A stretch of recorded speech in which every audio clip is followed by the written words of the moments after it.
Və həmişə özümə arzu eləmişəm ki, vətənim üçün şəhid olub, Azərbaycan Respublikasının 3 rəngli ay ulduzlu bayrağı ilə bükülüb tabutum dəfn olmağa getsin. Hamınızı öpürəm. Qəhrəmanlar içində neçə qəhrəmanım var. Qəhrəmanlar içində neçə qəhrəmanım var. Cəmaşirəm babəkə, nəbiyəm kör olur ya.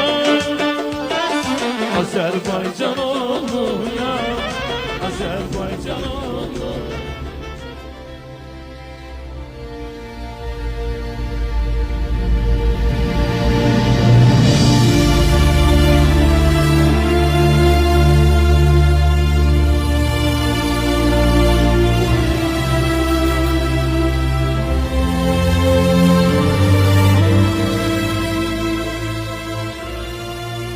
Arzusuz Çin oldu Pəncəlinin. Doğma kəndinə, elinə, obasına qəhrəman kimi, şəhid kimi qayıtdı. Canından çox sevdiyi vətən onu unutmadı.